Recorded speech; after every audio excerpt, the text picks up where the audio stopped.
Good morning students. आज हम लोग क्लास 11th की हिंदी में चैप्टर 17 दुष्यंत कुमार द्वारा रचित गज़ल के अगले भागों का अध्ययन करेंगे।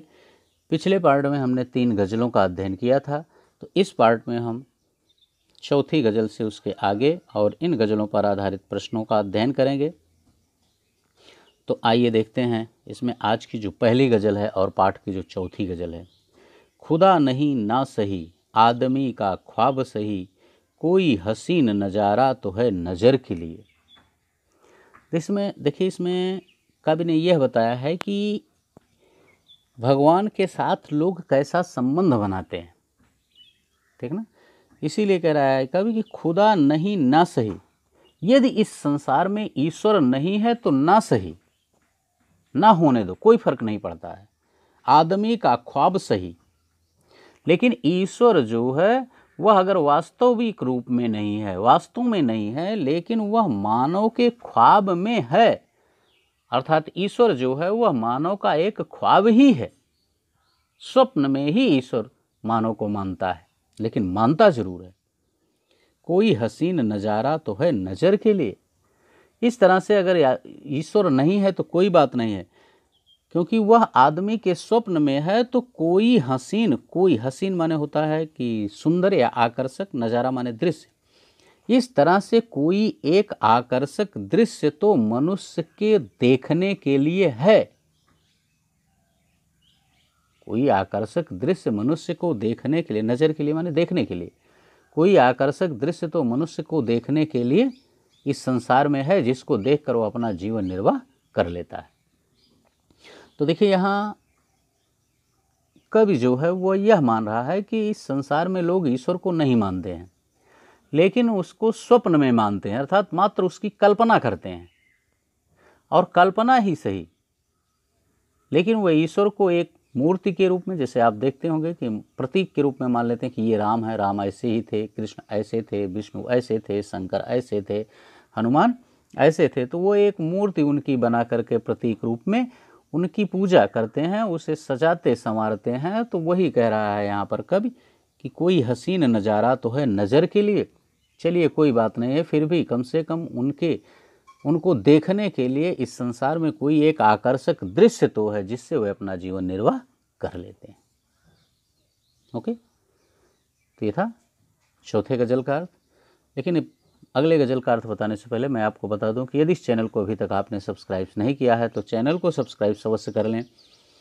वीडियो को अधिक से अधिक लाइक और शेयर करें, बेल आइकन दबा दें, जिससे कि नया वीडियो अपलोड होते ही उसका नोटिफिकेशन आपके पास पहुंच जाए।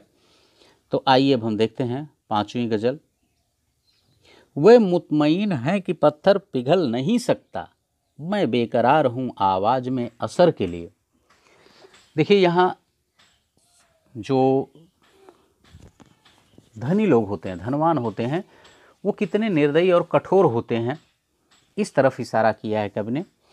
कह रहा है कि वे मुतमईन हैं कि पत्थर पिघल नहीं सकता। वे का मतलब है समाज के पिछड़े और आर्थिक रूप से कमज़ोर लोग। मुतमईन माने होता है कि विश्वास है, उनको विश्वस्त हैं, आश्वस्त हैं कि पत्थर पिघल नहीं सकता। कि जो धनी लोग होते हैं उनका हृदय पत्थर का होता है, ठीक ना। कभी कह रहा है कि इस संसार में जो निर्धन लोग हैं वो यह सोच रहे हैं, गरीब लोग यह सोच रहे हैं कि जो धनाढ्य हैं, धनवान हैं, उनका हृदय पत्थर का होता है, वह पिघलता नहीं है, अर्थात उनमें संवेदना नहीं होती है, वे संवेदन शून्य होते हैं। मैं बेकरार हूं आवाज में असर के लिए।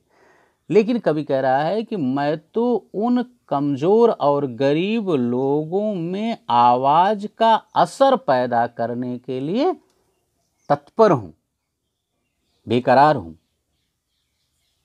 ठीक है। क्योंकि मेरा यह मानना है कि यदि आदमी की आवाज में असर हो तो पत्थर भी पिघल सकता है। इसीलिए मैं उन गरीब लोगों की आवाज में असर डालने के लिए बेकरार हूं। ठीक है बच्चों, तो उम्मीद करते हैं कि इसका अर्थ भी आपकी समझ में आसानी से आ गया होगा। आइए अब हम छठा गज़ल देखते हैं। इसका अर्थ, तेरा निजाम है सिलदे जुबान शायर की, ये एहतियात ज़रूरी है इस बहर के लिए। तेरा निजाम है सिलदे जुबान शायर की। देखिए, निजाम माने होता है शासक, ये उर्दू का शब्द है, और शायर माने शेर और शायरी कहने वाला व्यक्ति, एक तरीके से कवि ही होता है, ठीक है ना। तो यहाँ पर इन्होंने शासक और शायर की स्थिति का चित्रण करते हुए कहा है कवि ने कि तेरा निजाम है सिलदे जुबान शायर की। देखिए, शासक जो होता है वो उसकी यह इच्छा होती है कि उसके खिलाफ कहीं कोई आवाज़ न उठे, और यदि आवाज़ कोई उठाता है तो उस आवाज़ को हमेशा के लिए दबा दिया जाए, ठीक है ना। इसीलिए यहाँ कवि कह रहा है कि तेरा निजाम है सिलदे जुबान शायर की, अर्थात तेरा जो शासक है वह यह चाहता है कि शायर की जुबान को सिल दिया जाए, अर्थात उसके शासन के विरुद्ध कोई आवाज़ न उठा सके, उसकी आवाज़ को हमेशा के लिए दबा दिया जाए। ये एहतियात ज़रूरी है इस बहर के लिए। और कभी कह रहा है कि लेकिन यह एहतियात बरतना माने सावधानी बरतना, यह सावधानी ठीक उसी तरह से जरूरी है, अर्थात अपने शासन को बनाए रखने के लिए अपने शासन के विरोध में उठने वाली आवाज़ को दबा देना ठीक उसी तरह से जरूरी है, आवश्यक है इस बहर के लिए, कि जैसे शायर के लिए छंदों का बंधन होना आवश्यक है, शायरी के लिए छंदों का बंधन होना जितना आवश्यक है, उतना ही आवश्यक है कि अपने शासन के विरुद्ध उठने वाली आवाज़ को दबाना अपने शासन को बनाए रखने के लिए आवश्यक होता है। ठीक है बच्चों, तो ये था छठे गज़ल का अर्थ। उम्मीद करते हैं हम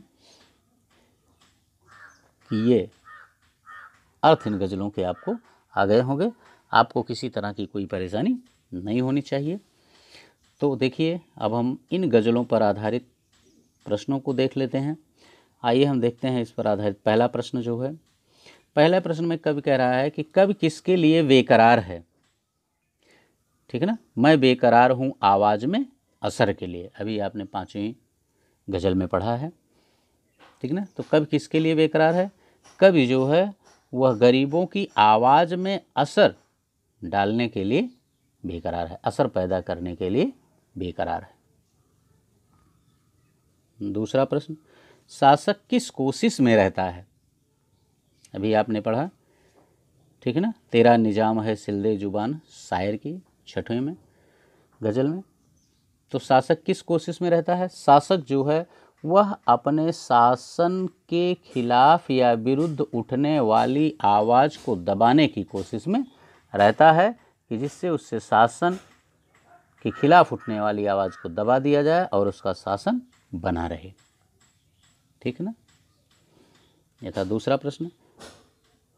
ये तीसरा प्रश्न होगा, यहाँ गलती से चौथा लिख दिया गया है, ये तीसरा प्रश्न है। तो तीसरा हम देखते हैं। तीसरा कह रहा है कि भारतीयों का भगवान के साथ कैसा संबंध होता है, भारतीयों का भगवान के साथ कैसा संबंध होता है।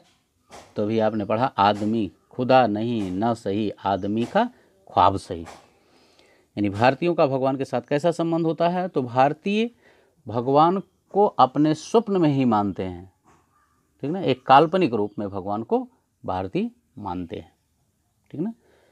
तो ये है भारतीयों और भगवान का संबंध, और भगवान को वो एक सुंदर दृश्य के रूप में मानते हैं, आकर्षक दृश्य के रूप में देखते हैं, मानते हैं। ओके बच्चों, बस ये पार्ट यहीं पर समाप्त होता है। अगले पार्ट में हम इसके आगे के प्रश्नों को लेकर पुनः आपके समक्ष उपस्थित होंगे। इस पार्ट में इतना ही, लेकिन अभी तक यदि इस चैनल को आपने सब्सक्राइब नहीं किया है तो चैनल को सब्सक्राइब अवश्य कर लें, बेल आइकन दबा दें, जिससे कि नया वीडियो अपलोड होते ही उसका नोटिफिकेशन आपके पास पहुंच जाए। Okay, thank you.